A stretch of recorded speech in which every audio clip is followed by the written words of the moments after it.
शरणागति मिली। हे गुरुदेव, पहले 16 वर्षों तक माता जगदम्बा और शिव जी का उपासना किया, जिसके फलस्वरूप श्री जी की भक्ति मिली। गुरुदेव, मेरा एक प्रश्न है। मेरी माता जी शालिग्राम सेवा करती हैं, पर वो चाहती हैं कि अब मैं अपने पास रखकर उनकी सेवा करूं। पर मैं सिर्फ प्रिया प्रीतम को बिना जीना नहीं चाहता। हे गुरुदेव, मेरा मार्गदर्शन करें कि मैं इस परिस्थिति में क्या करूं। सब रूपों में अपने आराध्य देव को देखना, यही उपासक की उत्तम वृत्ति है। संपूर्ण, चाहे भगवत स्वरूप हो, जड़ हो, चैतन्य हो, चाहे जितने श्री विग्रह हो, कोई भी नाम रूपधारी हो, अपने आराध्य देव को देखना। सामने विग्रह कोई और है, नाम कुछ और है, पर हमें पता है कि हमारे आराध्य देव का ही ये स्वरूप है। कोई परेशानी नहीं।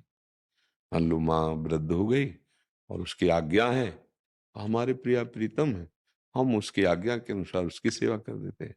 और वो भी तो हमारे प्रभु है, हमारे प्रभु का ही स्वरूप है, कोई अंतराय नहीं है। प्रिया प्रीतम के गुरुदेव जैसे श्री विग्रह का ये कर हाँ, तो हाँ, उनकी सेवा कर, शालिग्राम भगवान की तो 5 मिनट में हो जाती है। हैं?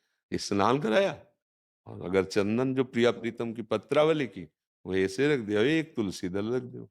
वहां पे ही रख सकते हैं। हाँ, वहीं रख दो। देखो, मेरे प्रभु के सिवा कोई दूसरा नहीं। अब हमारी इच्छा नहीं होगी कि हम और प्रभु के किसी श्री विग्रह को विराजमान करें, अन्य नाम रूप को। पर यदि हम घर में रह रहे हैं, हमारे परिवार का कोई पूज्य जन सेवा में अब वो असमर्थ हो रहा है, तो उसकी प्रसन्नता के लिए यही मानकर कि मेरे ही प्रभु हैं। मतलब हम श्यामा श्याम के अनन्य हैं, श्यामा श्याम के सिवा हमारा कोई नहीं। पर अब आज्ञा हुई माता की कि आप ये शालिग्राम भगवान तो हम विराजमान कर लेंगे।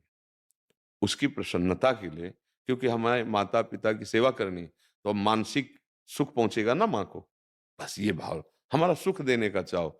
और शालिग्राम भगवान श्री हरि ही तो है ना, कोई और तो नहीं। मान लो श्यामा श्याम हमारे हरि प्रिया जो हैं और शालिग्राम भगवान हरि ही जो तो हैं, कोई और दूसरा तो है नहीं।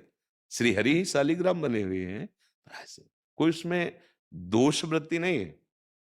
हमारे श्यामा श्याम की अनन्यता में कोई फर्क, हाँ, अब आप लाने की बात करते कि मैं नए लाके विराजमान करूँ, तो हम यही कहते हैं अपनी पूरी वृत्ति लगा दो ना श्यामा श्याम में, वही सब रूपों में। पर अब जब माँ की सेवा है और माँ प्रसन्न रहेगी, उसके सामने उसके आराध्य देव की सेवा हो, तो हम ये सेवा करेंगे, क्योंकि पुत्र हैं।